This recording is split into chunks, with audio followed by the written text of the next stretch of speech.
Ya, Bapak dan Ibu, kita akan masuk di dalam diskusi panel berikutnya. Kami mengundang dengan hormat Bapak Tutum Rahanta, anggota Dewan Penasehat HIPindo dan juga Direktur PT Aneka Maju Terus. Beliau akan menjadi moderator dalam sesi berikutnya.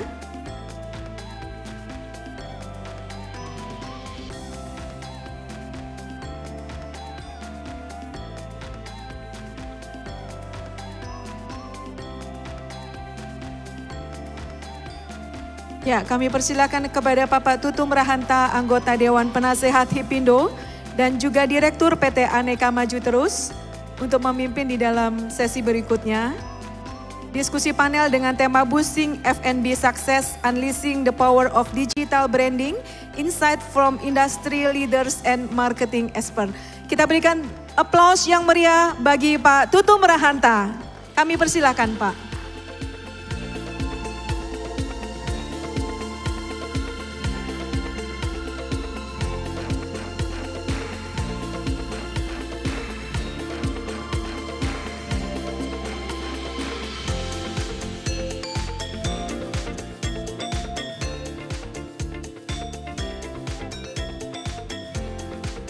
Ya, selamat sore teman-teman semua.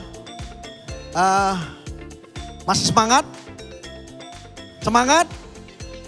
Harus semangat ya. Jadi walaupun di penghujung acara kita ini, atau mungkin masih ada satu lagi. Mudah-mudahan masih bisa bersemangat untuk mengikuti acara ini.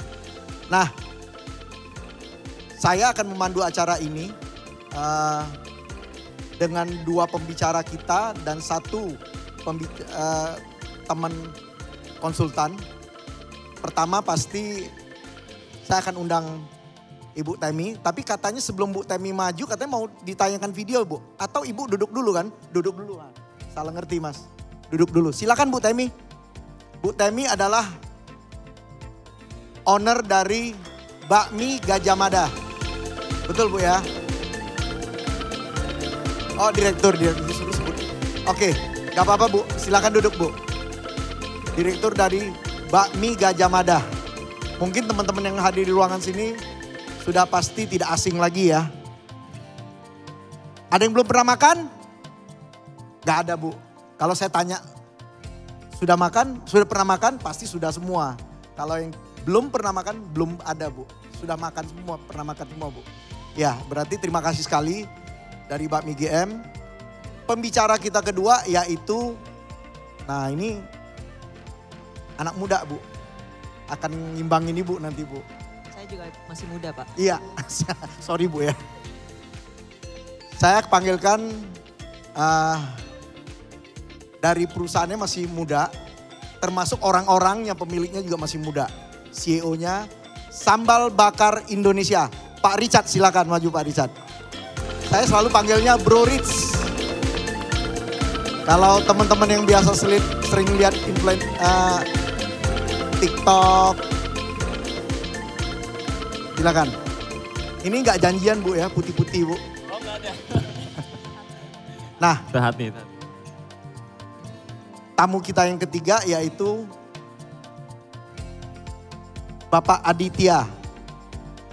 Mana Pak Aditya? Silakan Pak Aditya. Nah, silakan Pak Aditya. Terima kasih Pak Aditya, nanti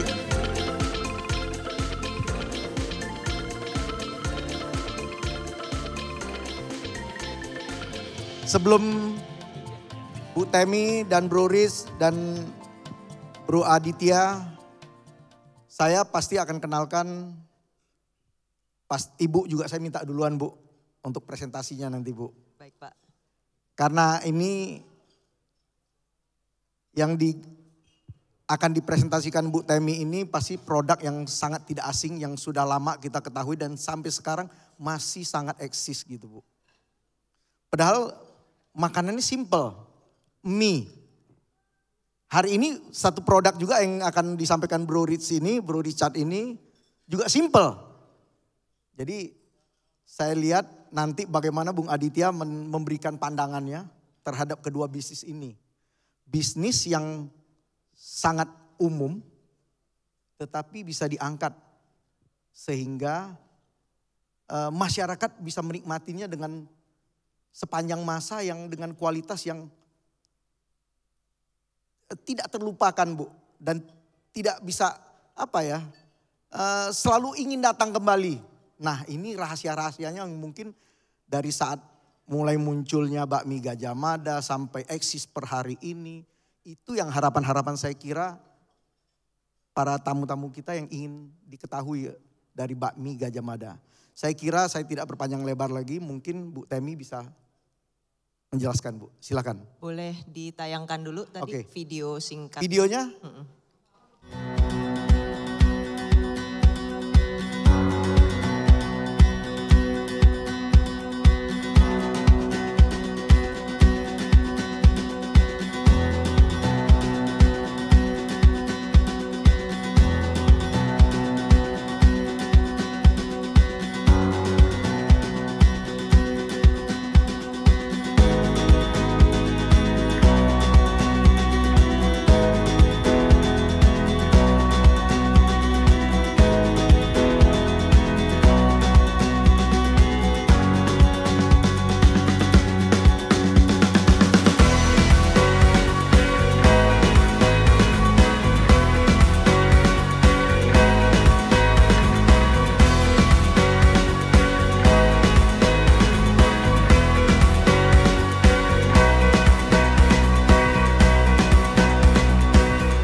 Terima kasih Pak. Silakan Bu Temi. Terima kasih Pak Tutum. Ya. Semangat pagi buat para hadirin. Semangat pagi Bu. Semangat pagi buat semuanya. Terima kasih untuk kesempatan yang diberikan buat saya untuk mempresentasikan bakmi GM hari ini.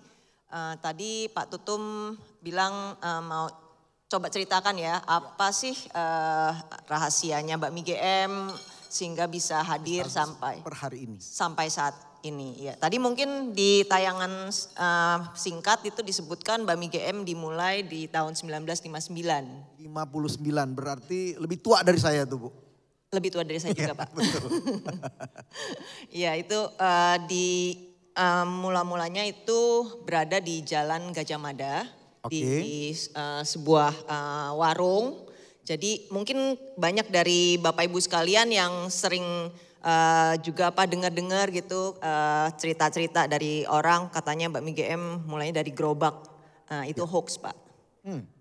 Jadi bukan dari gerobak. Dari warung Bu. Dari warung ya. Jadi bukan di mall karena zaman itu belum ada mall. Mulainya dari sebuah warung di pinggir jalan yang Jalan Gajah Mada. Dan seperti tayangan tadi itu bakmi Gajah Mada karena ada di Jalan Gajah Mada jadi dikasih namanya itu oleh pelanggan Pak.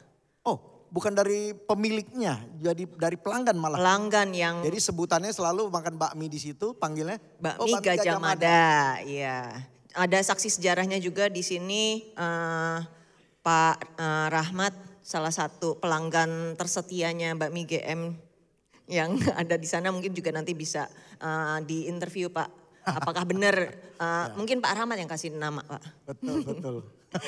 Ya, dan kalau ditanya apa sih kuncinya sehingga bisa melayani sampai dengan saat ini. Kalau boleh dibilang kuncinya mungkin sudah tahu, kebanyakan orang sudah tahu. Rahasianya itu menjaga kepercayaan. Kerja keras menjaga kepercayaan. Kok menjaga kepercayaan? Kan bukan bank. Memang kami bukan bank, tapi untuk menyediakan makanan untuk semua usia, dari usia masih bayi, ya mungkin 1 tahun lah ya. Pada saat mulai bisa makan nasi, mulai bisa makan mie, mereka sudah mulai nyicipin bakmi GM Pak. Sampai seusia Pak Rahmat? Sampai seusia Pak Rahmat, sampai mungkin lebih senior lagi Pak. Sehingga itu benar-benar harus dijaga kepercayaan bahwa pada saat makan bakmi GM mereka nggak bakal sakit perut. Oke. Mereka. Itu yang jaminan dari bakmi Gajah Mada Bu ya. Kita usahakan sekuat tenaga Pak. Iya. Nah, dan juga kalau zaman dulu katanya orang-orang percaya bahwa kalau makan bakmi panjang usia. Oh. Jadinya itu bisnis kepercayaan kita Pak. Salah satu juga. Salah satu juga makan bakmi jadi panjang usia gitu. Karena mie-nya panjang-panjang. Panjang-panjang. Oke. Ya. Nah, jadi itu kita harus dengan kerja keras mengusahakan mendapatkan bahan baku yang terbaik dan itu sebenarnya bukan saat-saat ini saja. Sejak masih kakek saya itu juga sudah dari beliau sudah mewejangkan gitu. Kalau cari bahan baku harus yang terbaik. Kualitasnya terbaik. Kualitasnya yang terbaik. Kualitasnya yang terbaik. Kenapa? Karena kalau mau masak masakan yang enak, ya bahan bakunya harus baik.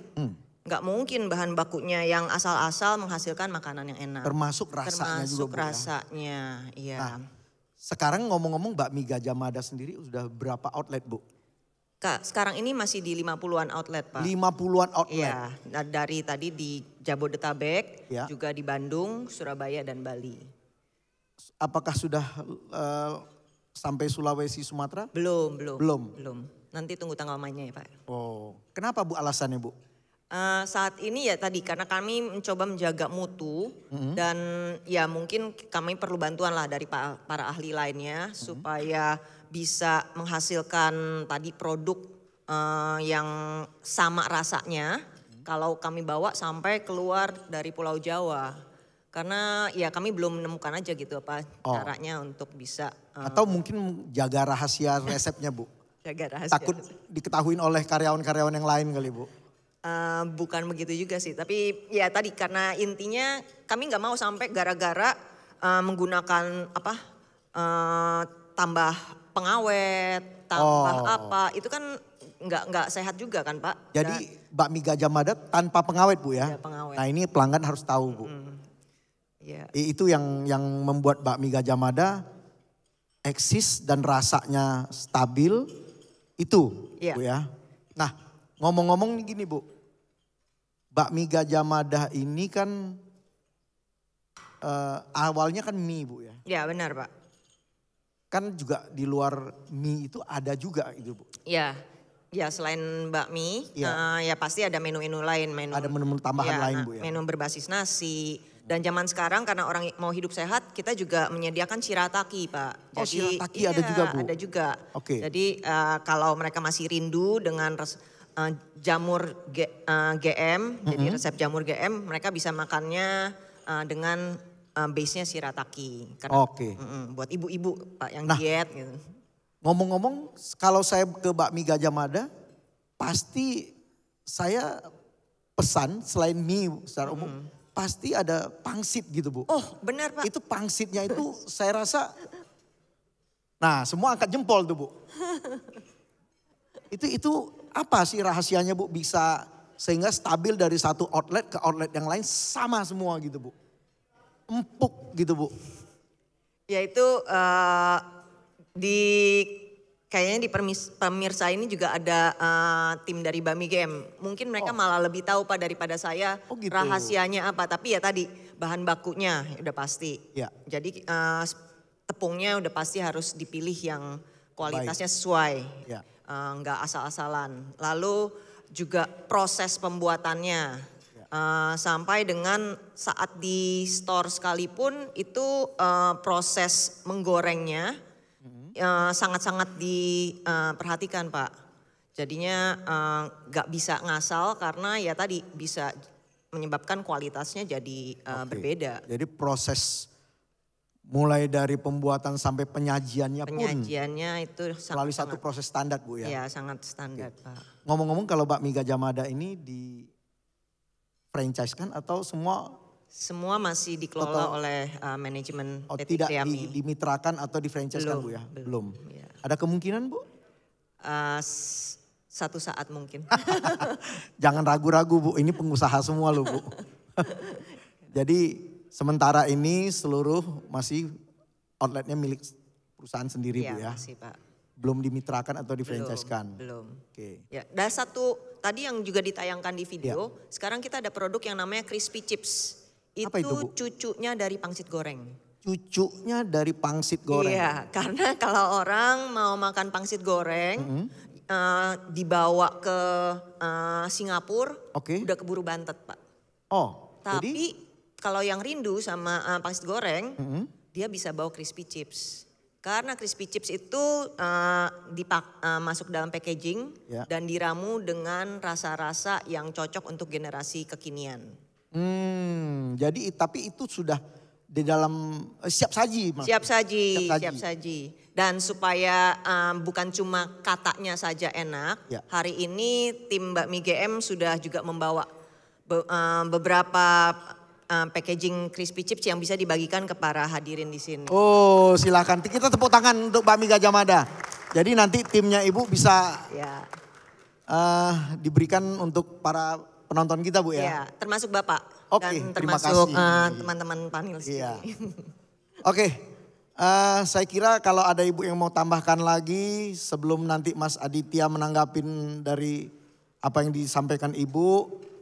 Bagaimana dari Bakmi Gajah Mada dari tahun 59 sampai per hari ini masih sangat eksis, masih ramai terus, masih dicintain oleh konsumennya. Nah, rahasianya apa dari sudut pandang seorang Mas Aditya? Saya kira nanti Mas Aditya ya, kita berikan kesempatan lagi. Ibu sudah cukup, Bu? Ada yang mau ditambahkan? Sudah cukup. Ya, sudah cukup. Mungkin rahasia kedua saya tambahkan. Iya.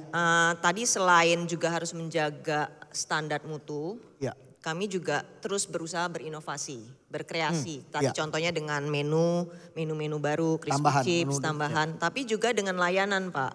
Jadi bukan hanya layanan yang ada di restoran secara fisik saja, tapi sekarang juga para pelanggan bisa yang rindu tengah malam, bisa makan yang namanya frozen food kami, belanjanya bisa lewat Tokopedia. Jadi kita bisa masak sendiri di rumah? Bisa masak sendiri di rumah. Iya, jadi bisa belanja di Tokopedia. Oke. Iya, jadi kalau lapar-lapar tengah malam kita keinget sendiri. Ya bukan yang sudah di packaging yang di umum punya. Bisa Bakmi Gajah Mada kita beli secara online. Ya, secara online. Bisa di Tokopedia, di Shopee. Rasanya nggak gitu berubah, Bu ya? Rasanya itu kan harus dimasak sendiri. Ya, satu proses juga. Satu proses sendiri. Tapi mudah. Mudah. Ya. Ingat ya, jadi kalau lapar tengah malam Bakmi Gajah Mada yang diingat juga. Gitu, Bu ya. Terima kasih, Pak. Oke, terima kasih. Kita berikan aplaus kasih untuk Bu Tami. Nah, pembicara kedua kita, saya selalu manggilnya Bro Rich. Ini anak muda yang saya lihat banyak pengikutnya, followernya banyak sekali loh. Nanti sampaikan juga ya. Jadi tambah follower lagi nih, orang retail nih. Ini adalah CEO-nya Sambal Bakar Indonesia. Saya tanya, ada yang kenal gak sih Sambal Bakar Indonesia? Sudah ada yang tahu? Sudah ya? Nah, kalau tadi kita bicara produk makanan yang melegenda yaitu Bakmi Gajah Mada. Produk apa yang mau disampaikan oleh Bro Richard ini juga sebetulnya makanannya sangat umum. Nah sekarang dari Sambal Bakar Indonesia, makanan yang sangat merakyat ini diangkat ke permukaan, bisa dinikmatin di tempat yang lebih nyaman. Saya tidak mau berpanjang lebar, biar Bro Rich yang silakan presentasi. Silakan waktunya. Izin berdiri. Silakan. Ya, izin Bu, Bro. Ya, kita tepuk tangan dulu untuk Bro Richard. Aduh, dingin banget, makanya izin berdiri nih. Oke, Bapak Ibu di ruangan ini, saya merasa tersanjung karena saya bisa bicara di depan. Perkenalkan, nama saya Richard Theodore, biasa dipanggil Richard. Saya ini juga latar belakang dari pekerja. Saya ini mantan karyawannya Kaum Lama Group, S1R. Saya 2019, saya masih ingat banget, saya masih jaga store di S1R, di Puri Indah. Sekarang saya punya kesempatan untuk bicara dan saya merasa tersanjung. Ini brand yang saya bangun sama teman-teman, sama tim. Kita di TikTok itu sudah membukukan 2,2 juta pengikut, verified akunnya, di Instagram 321 ribu, verified. Kita yakin nih, kalau kita bersaing secara tradisional, kita nggak mungkin bisa bersaing nih, apalagi sama Bu Tami yang sudah dari tahun 59. Makanya kita harus punya cara yang berbeda. Nanti saya jelasin caranya gimana. Kebetulan saya juga seorang content creator dan influencer. Follower saya di TikTok 7,6 juta. Di Instagram 616 ribu follower. Jadi ini sangat membantu untuk bisa mensosialisasikan bisnis saya.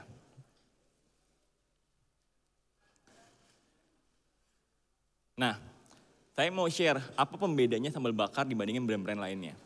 Kita tahu nih, kalau kita pakai cara yang tradisional, yang notabene kita bangun dari satu store, tunggu 10 tahun atau 5 tahun baru buka cabang, it's really problem buat kita.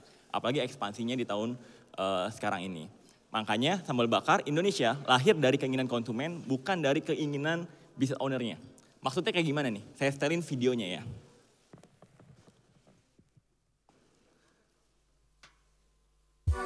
Bang, perasaan kok duit lu nggak habis-habis? Terus gue kepikiran untuk bikin bisnis nih. Dan karena gue suka makan makanan yang pedes-pedes, bikin sesuatu yang ada sambelnya nih. Nah cuma gue bingung, sambel kan di Indonesia banyak banget. Sambel yang dibakar bang, unik. Karena lu ngomong gitu, gue langsung bawa ahli masak jauh-jauh dari Jawa. Bukannya di Tangerang aja. Jadi karena lu udah rekomendasiin gitu, selamat lu dapat 500 ribu. Dan sekarang kita udah di proses pembangunannya sambal bakar di Pasar Lama Tangerang nih. Sumpah ini restoran gede banget. Let's go!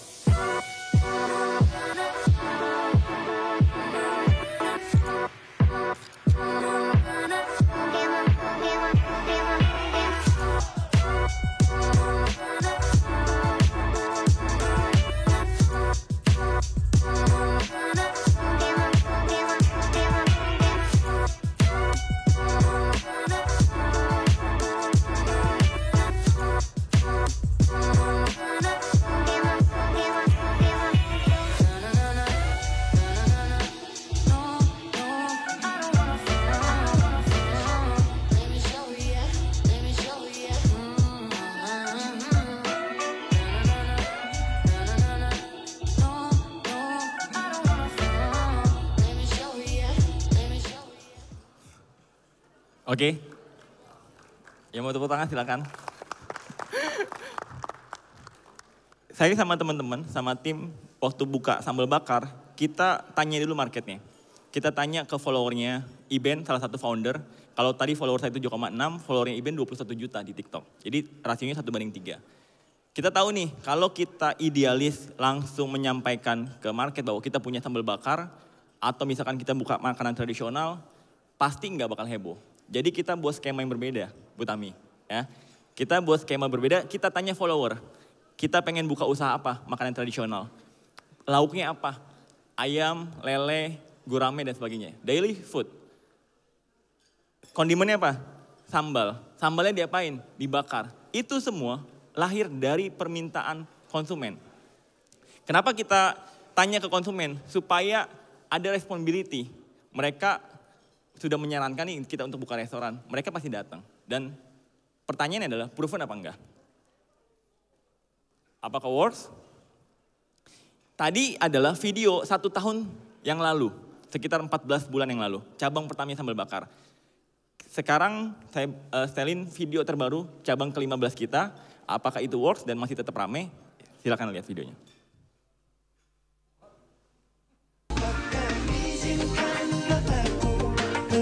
Ini kita sudah improve semua.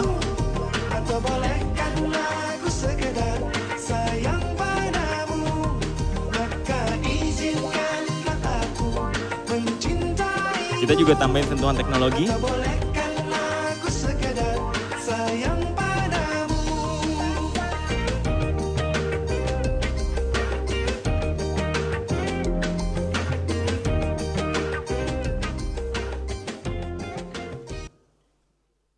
Yang mau tepuk tangan silakan. Sekarang cabang kita yang sudah beroperasional ada 15 cabang. Yang kita lagi under construction ada 9 cabang. Target kita tahun ini di tahun kedua ada 50 cabang. Store kita tidak ada store yang kecil. Kita store minimal itu adalah 1000 meter persegi. Artinya effort kita untuk buka cabang itu nggak mudah. Makanya kita butuh tim yang proper untuk bisa perform secara maksimal. Sekarang kita jalan tahun kedua, Sambal Bakar sudah mempekerjakan sekitar 1.300 orang di company-nya kita.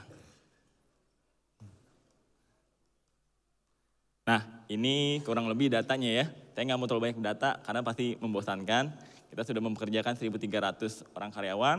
Kita sudah ada di Jabodetabek, Lampung, Surabaya, dan Bali. Ini lokasi-lokasi kita, ya kan. Ini tadi Instagram semua terverified. Nggak gampang verified karena akunnya kita adalah Sambal Bakar. Dan nggak beli ya, nggak yang 140.000 per bulan. Nah, saya mau share sedikit masalah skema kerjasamanya Sambal Bakar. Mumpung di sini banyak pengusaha, ya kan, siapa tahu, ya kan, bisa bantu ekspansi Sambal Bakar Indonesia. Capex kita untuk buka satu store itu kurang lebih sekitar 5 miliar something lah, 4 sampai 5 miliar, tergantung biaya sewa, biaya renovasinya, dan sebagainya. Kita pakai skema yang pasti nggak debatable, pasti nggak bakal ribut lah, ya, nggak mungkin disomasi orang. Kenapa? Karena kita nggak ada share loss and profit, atau biasanya orang sebut untung atau rugi. Jadi biasanya ya, Pak Tutum nih misalnya kerjasama 5 tahun, ya kan, bulan pertama sampai bulan ke-6 untung nih, bulan ke-7 rugi. Jadi keuntungannya di bulan pertama sampai bulan ke-6 itu dialokasikan lagi nih untuk menutup kerugian di bulan ke-7, karena bulan ke-7 biasanya rugi. Nah, kalau kita pakai skemanya adalah sharing revenue, itu dari top line sebesar 15%. Asumsinya, kalau misalkan sekarang berapa sih omsetnya Sambal Bakar Indonesia? Rata-rata satu outlet kita itu average-nya 1,5 miliar per store per bulan. Jadi kalau mitra terbatas ya, itu dapat sekitar 225 juta per bulannya. Ya. Kenapa capex-nya mahal banget? Karena ada biaya sewa, bahan baku, renovasi dan sebagainya. Nah, saat sudah mitra buka di Sambal Bakar pertama kali, itu sampai bulan ke-60 atau 5 tahun kemudian nggak ada penambahan biaya apapun. Contoh, ada piring pecah, ada renovasi, ada bocor dan sebagainya, itu menjadi tanggung jawabnya pusat. Mitra benar-benar mendapatkan passive income selama bulan pertama sampai bulan ke-60. Oke, mungkin masih belum kebayang nih ya. Apa sih benefit atau bagus gitu buat Sambal Bakar? Nah, ini saya bandingin ya, investasi ya. Deposito ya, kalau kita punya uang 4,5 miliar nih ya. Bunga berapa sih deposito sekarang? Kemarin saya paling 4% lah, itu juga belum dipotong pajak dan sebagainya. Asumsinya adalah bunga per tahunnya 180 juta, bunga per bulannya 15 juta, mungkin balik modal tuh kalau dengan uang 4,5 miliar ya 300 bulan lah. Nah, kalau di Sambal Bakar instrumennya adalah nilai investasinya mungkin ya 4,5 miliar, ibu bapak nih punya uang, ya kan? Estimasi omsetnya kita average-nya itu 1,5 miliar, ya kan? Ibu bapak ya kan dapat sekitar 15% dari omset. Artinya 225 juta per bulan. Wah, itu udah pasti clear tuh cicilan rumah, ya kan? Ya rumah standar ya, mobil dan sebagainya. Nah, estimasi mitra yang saya existing itu BIP, break even point, mungkin sekitar 2 tahun. Jadi kalau dibandingkan, memang sih mungkin ada berpendapat, lah kalau deposito Mas Richard, ya kan, uangnya ada, memang betul, uangnya masih ada, tapi tergerus sama inflasi. Di Sambal Bakar, uangnya menjadi aset, memang tergerus sama depresiasi, tapi dibandingkan return-nya pasti berbeda jauh. Nah, makanya saya selalu bilang sama teman saya, kalau masih yang punya, kalau kamu hari ini masih punya deposito, masih beli obligasi, saatnya di stop, pindah investasi ke Sambal Bakar. Thank you. Oke, thank you. Kita berikan tepuk tangan kepada Bro Richard. Terima kasih Bro Richard atas penjelasan ini, juga jualan nih, bukan sekedar jelasin nih ya. Manfaatkan kesempatan ya. Berbagi manfaat. Iya, saya kira tidak ada yang salah. Enggak ada ya. Jadi teman-teman para hadirin semua, kalau memang tadi Bu Temi kan belum memberikan kesempatan franchise atau mitra Bu ya. Nah, Sambal Bakar memberikan kesempatan untuk kemitraan. Mitra terbatas, jadi nggak Iya. sembarangan Pak. Mesti background check juga. Ya. Oke, nah ini ada satu pembicara kita lagi. Sengaja saya taruh di terakhir Bung Aditya. Karena memang backgroundnya dari marketing strategik dari Guerrilla. Kalau dilihat dari dua pembicara kita ini sama-sama produk makanan. Tadi udah kita mendengar penjelasan dari Bu Temi, strategik, kestabilan, menjaga rasa hingga operasionalnya sampai saat ini dari tahun 59 sampai saat ini masih eksis. Yang ini Bro Richards ini masih sangat muda, baru setahun lebih ya. Setahun lebih. 1 tahun lebih sekian bulan lah setahu saya. Lagi mulai mau ini take off nih. Nah dari dua pembicara kita ini bagaimana menurut Mas Aditya ini pandangannya apa yang bisa disampaikan kepada kita semua ini. Karena yang hadir saya lihat ini sebagian besar juga karena anggota Hipindo itu banyak anggota FNB. Silakan Bung Aditya. Terima kasih Pak Tutum, saya izin sambil berdiri Bapak Ibu. Selamat sore. Sore. Bapak Ibu, saya punya waktu tepat 10 menit, saya akan gunakan tepat 10 menit. Saya dihadapkan sesuatu yang sangat sulit, membandingkan dua brand yang sama-sama bidang F&B. Tapi saya akan coba pendekatan yang berbeda. Kuncinya satu, marketing harus punya nilai unik.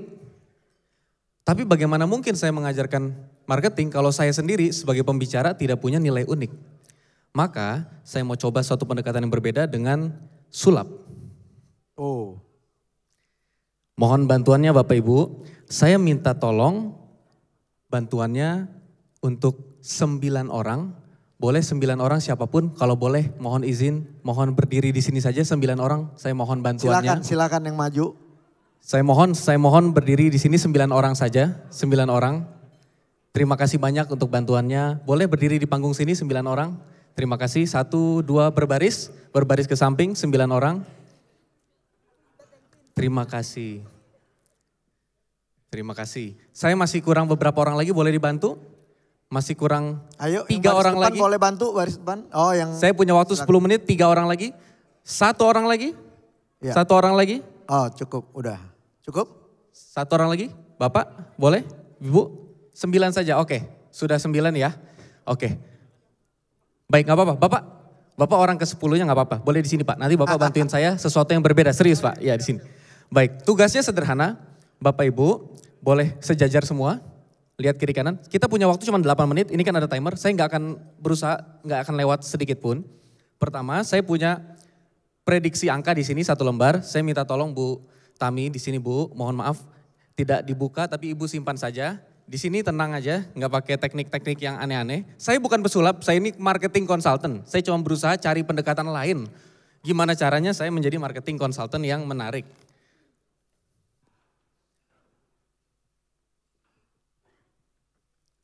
Setiap yang memegang angka, mohon bantuannya untuk mempertunjukkan angkanya ke depan, jadi dipegang saja begitu. Terima kasih. Pak Andri boleh Pak? Silakan Pak.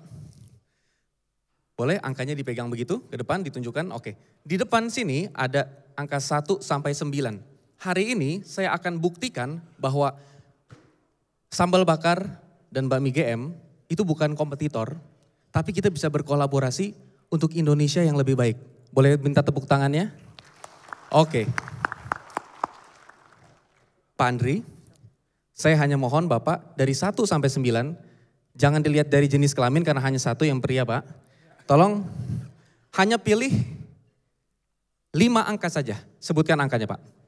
Tapi angkanya harus berarti buat Pak Andri. Pak Andri lihat mata saya, asik biar kayak gitu dikit lah. Pak Andri sebutkan 5 angka. 8. Yang disebutkan boleh maju ke depan ya. 2. 1. 6. 9. Bapak yakin? Ya. Tidak mau diganti? Bapak Ibu, kertas ini sebagai kenang-kenangan, boleh silakan kembali ke tempat duduk, saya berterima kasih kembali. Kasih tepuk tangan dulu buat 5 orang pertama. Bapak Ibu tetap di sini, ya oke. Pak Andri, sekarang tersisa 4.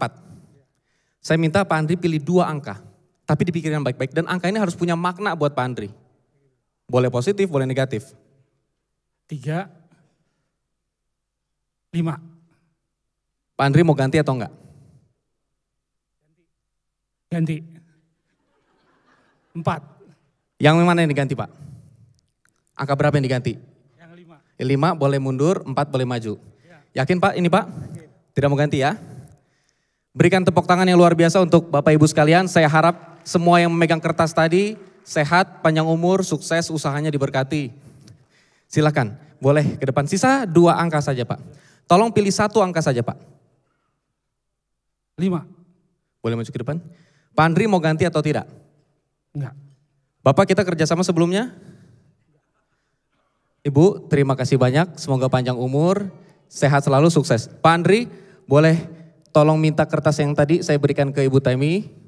Lalu tolong buka dan tunjukkan kepada peserta di panggung ini angka yang saya sudah prediksikan. Kalau angkanya sama tolong kasih tepuk tangan ya.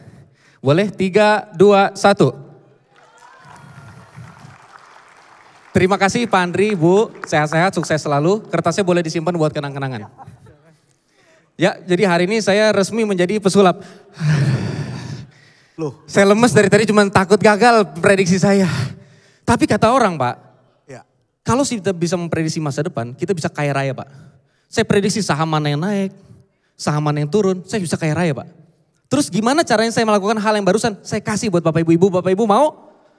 Oke. Namanya teknik parsing. Saya punya waktu 4 menit 25 detik lagi. Saya jelaskan. Setelah pesan enggak. Namanya teknik parsing. Teknik parsing adalah teknik yang bisa kita gunakan untuk konsumen yang impulsif. Impulsif artinya datang nggak mau beli apa-apa. Mah, ke mall ngapain?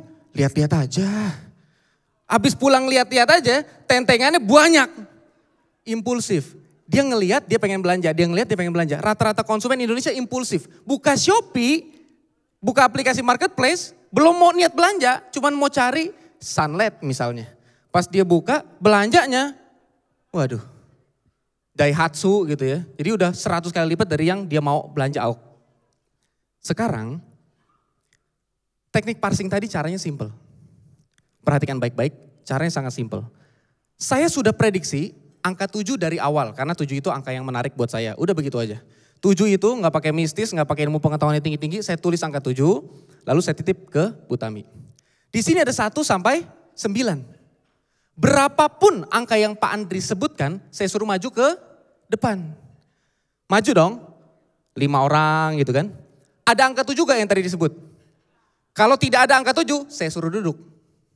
Angka 7 tetap di panggung dong. Sisa 4 angka. Kan ada 9 angka. Saya suruh maju, pilih 5 angka. Kalau ternyata tadi angka 7 di salah satu pilihan itu, yang sisanya saya suruh duduk. Iya kan? Simpel banget, saya gak usah mikir. Itu teknik parsing. Biasanya dipakai dalam sulap, tapi sebenarnya di marketing kalau kita bisa kombinasikan, itu sangat menarik rahasianya. Jadi intinya begitu aja, sampai tinggal 2 pasti ada 7-nya kan. Kalau 7 yang disebut, oke 7, tepuk tangan 7, yang 1 duduk. Kalau yang 1 disebut yang bukan 7, ya suruh saya tepuk tangan juga, duduk juga. Pokoknya 7 aja yang saya disiniin gitu ya. Maksudnya adalah, saya nggak minta Bapak Andri memilih, tapi saya mengarahkan. Siapa yang tidak tegang berdiri di panggung? Berdiri di panggung udah tegang banget. Sama, saya dari tadi gemeteran minum. Minum itu bukannya buat ini. Minum itu untuk meredakan saya yang tiba-tiba kering karena ludah ketelan terus ini. Saya tegang karena diliatin sama banyak pasang mata. Tapi dengan begini, yang saya pelajari adalah kalau pasar itu impulsif, satu vending mesin Coca-Cola mungkin beromset 100 juta. Orang jalan ke vending mesin itu, terus mikir, saya beli gak ya? Beli enggak, beli enggak deh, beli deh, enggak deh, omset 100 juta. Tiba-tiba ada vending mesin Pepsi di sampingnya. Prediksi kita, wah kurang ajar nih Pepsi nih. Udah tahu kompetitor nih, lo buka di samping gue lagi lo. Enggak gue kenain nih parah juga nih. Gue ketemuin ownernya apa bagaimana nih. Omsetnya vending mesin Coca-Cola bulan berikutnya ternyata jadi 150 juta, Pepsi juga 150 juta. Kok bisa malah jadi makin tinggi dua-duanya? Karena dulu kalau orang cuma lewat satu vending mesin Coca-Cola mikirnya gini, minum gak ya? Gak ada. Minum gak ya? Minum deh. Tapi kalau sekarang ada bakmi GM, ada sambal bakar, dan restoran-restoran lainnya. Yang tadinya bilangnya, makan gak ya? Enggak deh, makan di rumah aja. Makan gak ya? Ya udah makan. Sekarang jadi, sambal bakar apa bakmi GM nih? Pepsi apa Coca-Cola nih? Ternyata kalau kita berkolaborasi, itulah makanya ada pusat perbelanjaan, itu makanya ada food court, ada pusat makanan. Tujuannya untuk meningkatkan masing-masing brand itu. Kalau berkolaborasi, tidak makan satu sama lain, malah dua-duanya sama-sama makin besar. Tapi masalahnya waktu saya tinggal 30 detik. Saya akan buktikan bahwa kita bisa berkolaborasi dengan cara yang sangat mudah. Tidak mungkin kita semua tuker-tukeran kartu nama. Terlalu makan waktu. Saya kasih prinsip simpel. Saya ini guerrilla marketing strategis. Selalu pikir yang low budget, high impact. Low budget, high impact. Low budget, high impact. Sekarang Bapak Ibu, saya mohon di 20 detik terakhir tolong buka Instagram Indonesia Retail Summit. Tolong. Yang ini saya minta tolong. Semuanya tolong dibuka. Di Instagram Indonesia Retail Summit, tolong buka Instagram, tolong. Indonesia Retail Summit. Di postingan terakhir, tolong komen di postingan terakhir Indonesia Retail Summit di Instagram. Di postingan terakhir saya udah kasih contoh, di postingan terakhir Indonesia Retail Summit. Tulis saja kategori bisnis Bapak Ibu apa. Saya udah contohin, konsultan marketing. Nah silakan tulis, apa kek, misalkan logistik, dinamit dan bom. Maksudnya untuk penambang batu bara itu butuh hal-hal yang aneh-aneh begitu, silakan ditulis. Semoga kita bisa dapat relasi satu sama lain. Semoga semua sehat, damai, sukses selalu. Terima kasih, saya Aditya Pratama. Wow, terima kasih Bung Aditya. Kita berikan aplaus sekali lagi untuk Bung Aditya. Terima kasih sulapnya. Bukan sulap, bukan sihir ya, tapi fakta itu ya. Tapi santet Pak. Ya, Bapak Ibu, para hadirin semua, saya kira waktu presentasi semua sudah selesai. Kita masuk pada sesi tanya jawab. Tapi sebelum saya lempar ke floor, saya pikir Bung Aditya ada sedikit pertanyaan nih. Siapa? Ini kan dua-duanya produk makanan. Ya. Yang sebetulnya sangat merakyat bagi masyarakat kita. Ya. Nah, yang satu sudah umurnya sudah sangat, jadi kalau kita lihat ini bukan bapak dan anak, mungkin kakek dan cucu nih Bu ya. Dari umur perusahaannya. Apa benang merahnya Bung Aditya? Jadi ini sedikit pertanyaan dari saya, mungkin juga dari calon-calon investornya Sambal Bakar Indonesia. Benang merahnya yang saya lihat dari sudut pandang saya yang subjektif dan kemungkinan salah. Tapi ini benang merah dari saya Pak. Ya. Berarti bisnis F&B di Indonesia sangat menjanjikan. Karena selain sustainable, tapi masih punya peluang bertumbuh lagi. Boleh kasih plus buat F&B di Indonesia. Menurut saya itu benang merah yang tepat Pak. Jadi bisnis yang menjanjikan ya. Sustainable, Ya. terbukti dari tahun 59.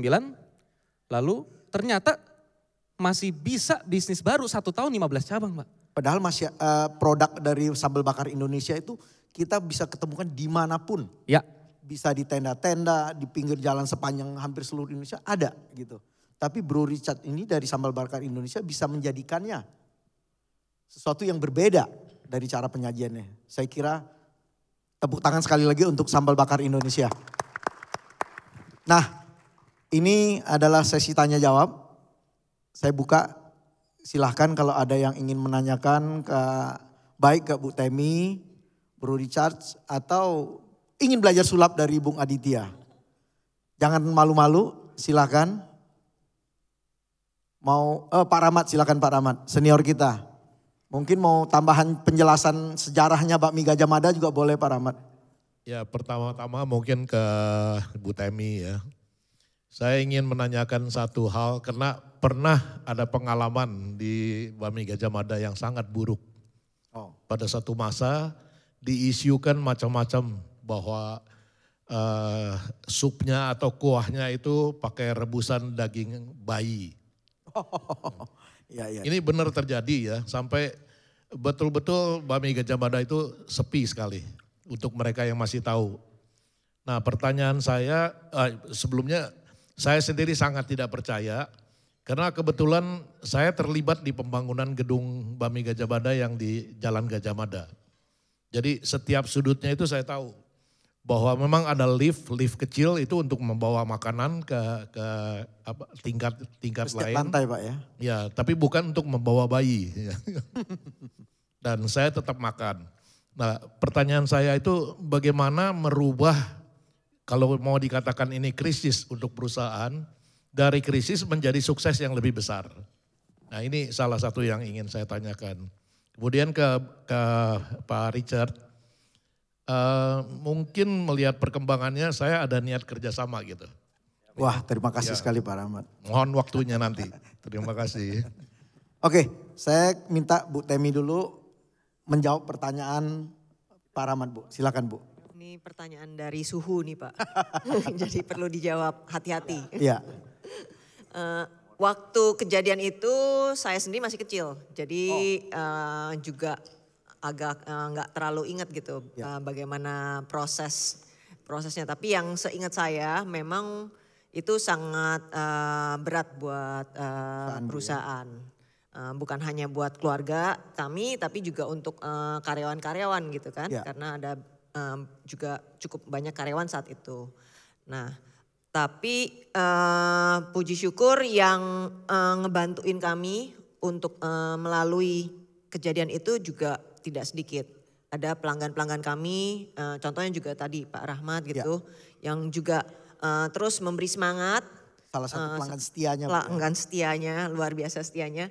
Dan memberi semangat, memberi dukungan. Juga bukan hanya dukungan moral cuma ditepok-tepok aja, tapi juga beneran kunjungan. Tetap makan di restoran kami, malah ngajak relasi-relasinya, menjelaskan. Jadi sebetulnya bahwa kami bisa ada bertahan sampai saat ini benar-benar bukan hanya usaha kami sendiri, tapi juga berkat dukungan dari konsumen. Oke, jadi saya kira memang kalau suatu bisnis sudah makin tinggi, isu-isu negatif bisa saja muncul dari bisa pesaing, bisa orang yang iri, dengki, mungkin banyak hal, banyak faktor Bu ya. Saya kira asal kita kerjakan dengan satu niatan baik, tidak termakan isu, saya kira isu itu akan hilang sendiri. Umumnya begitu.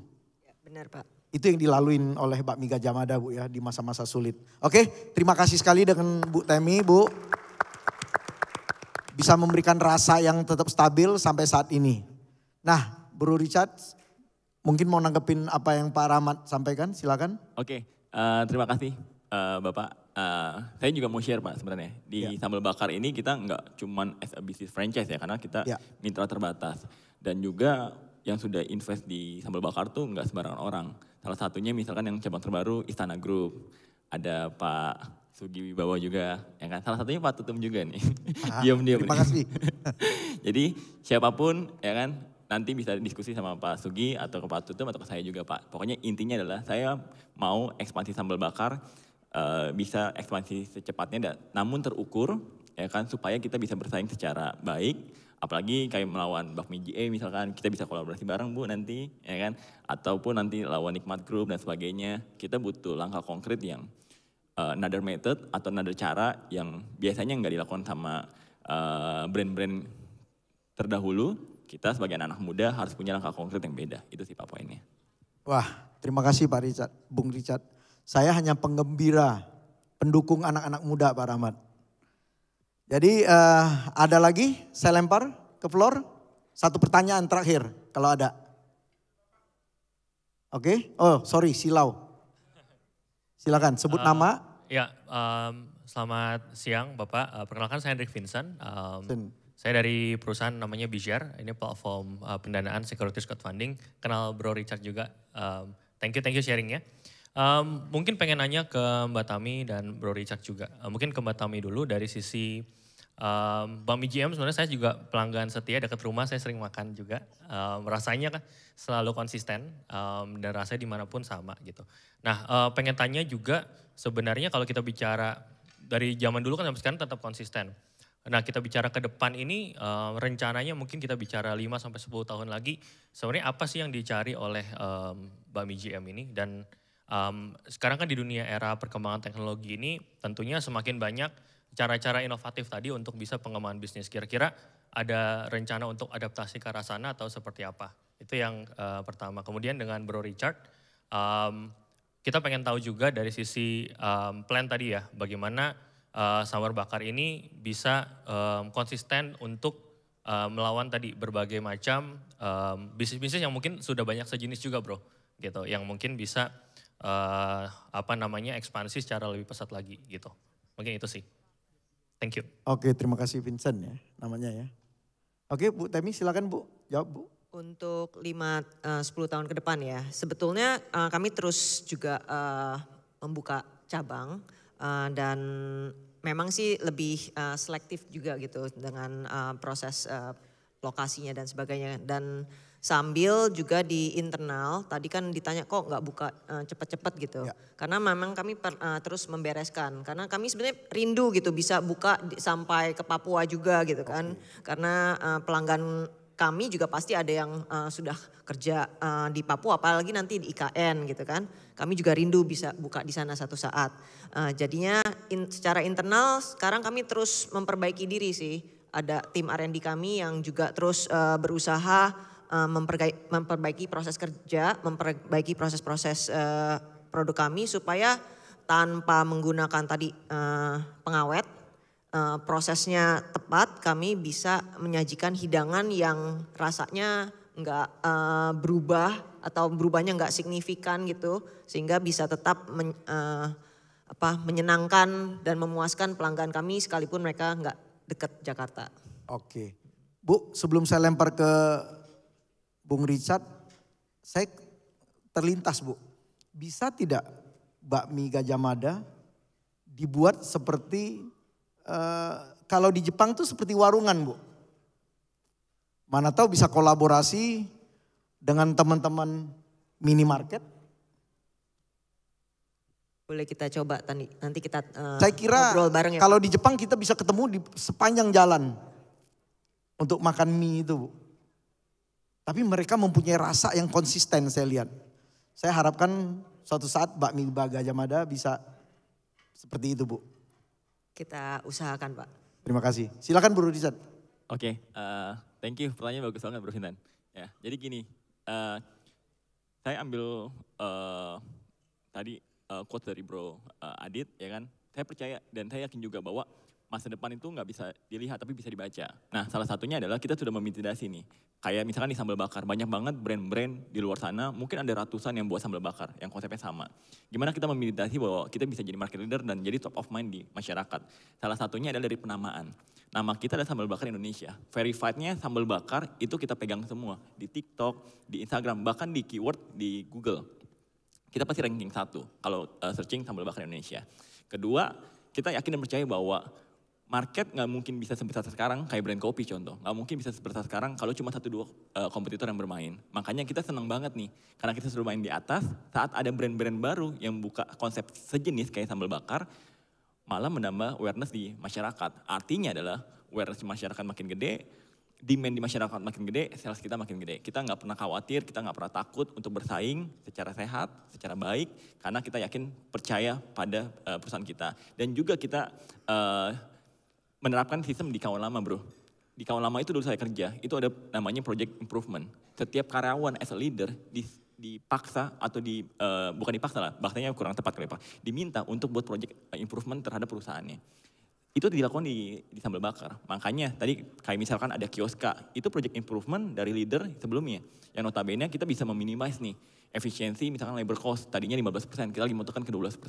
Tadinya net profit cuman single digit misalkan, jadi double digit. Misalkan waste misalkan tadinya 2%, kita mau tekan ke 0,5%. Project improvement juga kita lakukan di semua lini di perusahaan kami di sambal bakar supaya ada improvement setiap saat karena berkembang dua nggak cukup kalau nggak ada improvement. Itu sih Pak. Oke, terima kasih tepuk tangan untuk Bro Richard. Saya lihat MC udah dari tadi pengen negor, takut. Nah, saya yang akhirnya harus cepat-cepat mengakhiri juga. Jadi saya ucapkan terima kasih kepada, saya nggak simpulkan lagi ya. Saya kira teman-teman pendengar silakan menyimpulkan apa yang sudah disampaikan. Pasti saya ucapkan terima kasih, ini satu pengetahuan bagi kita, bisnis juga. Dari Bu Temi, Bakmi Gajah Mada, Bro Richard, Sambal Bakar Indonesia, Bung Aditya yang sudah memberikan sulap yang sangat baik, marketing yang baik. Saya kembalikan ke MC, terima kasih. Ya, terima kasih sekali lagi kepada narasumber kita pada sore hari ini, Ibu Tami, Bapak Aditya dan juga Bapak Richard. Kami persilakan para narasumber dan juga moderator untuk berdiri di tengah panggung dan kami mengundang Bapak Handaka Santosa untuk menyampaikan cenderamata kepada narasumber pada sore hari ini.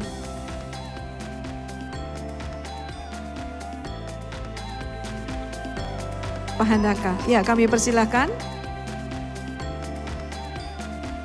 Ya, terima kasih Ibu Tami Tanumi Harja dari PT Gria Mie Sejati, brand owner Bakmi GM. Ya, terima kasih Ibu untuk pemaparannya, untuk sharingnya pada sore hari ini. Dan selanjutnya kepada Bapak Richard Theodore, CEO PT Sambal Bakar Indonesia.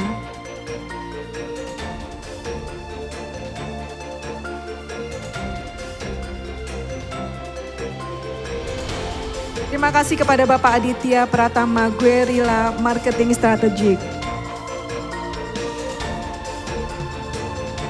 Ya, kami persilakan untuk foto bersama. Silakan diabadikan oleh tim media dan juga panitia. Bapak Ibu mohon bisa maju sedikit. Ya, silakan maju. Dan silakan ambil posisi untuk diabadikan.